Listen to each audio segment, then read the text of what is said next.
Je m'appelle Franck Girardot.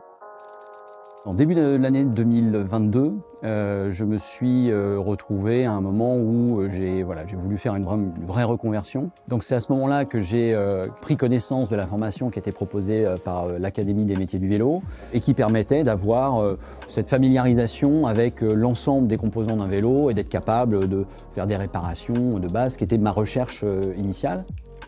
Le CNPC, c'est un organisme de formation qui a plusieurs campus, dont un situé dans le nord de Paris, qui propose des formations autour du sport et plus spécifiquement sur la mécanique vélo. Donc pour moi, le fait de faire cette formation a répondu à mes attentes parce que je connaissais déjà un peu le vélo pour l'avoir pratiqué.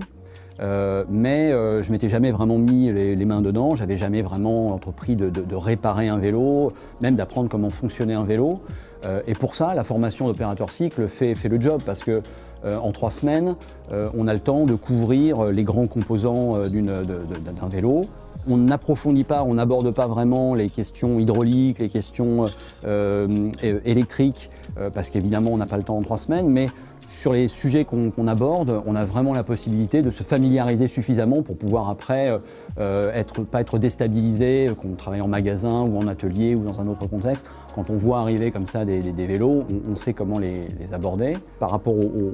à l'activité professionnelle que j'ai entreprise après, j'avais besoin d'un renfort pour venir m'aider à l'atelier, donc j'ai fait appel à un des anciens stagiaires qui est venu me rejoindre et qui a été embauché par l'entreprise aussi. Donc on travaille maintenant en équipe à l'intérieur de cette entreprise. Donc cette formation, en fait, clairement, elle s'adresse pas à des gens qui sont déjà des techniciens. En revanche, à toute personne qui est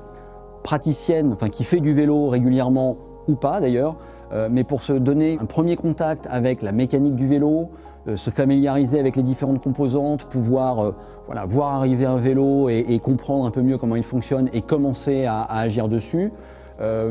Que ce soit pour évoluer après vers une activité dans la technique, ça permet vraiment de se donner une idée de ce que c'est de ce que sont aussi les différentes opportunités professionnelles dans le domaine du cycle. À partir du moment où j'ai commencé à travailler avec l'entreprise avec laquelle je travaille, donc Cigogne, qui est une entreprise d'insertion qui travaille dans la cyclo-logistique, donc la livraison du dernier kilomètre à vélo cargo, je me sens un petit peu plus obligé, et je prends conscience aussi de l'importance des éléments de sécurité.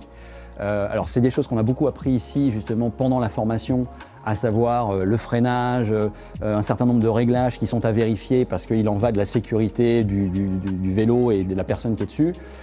Mais en travaillant avec des personnes qui sont là-dessus toute la journée, dans des conditions à Paris qui sont parfois un petit peu dangereuses,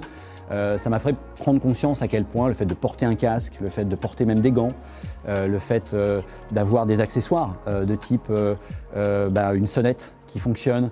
tout un tas de choses comme ça auxquelles j'étais pas attentif moi personnellement dans mon usage personnel, mais dont je prends vraiment conscience de l'importance maintenant que ma responsabilité va au-delà de ma seule personne, on va dire.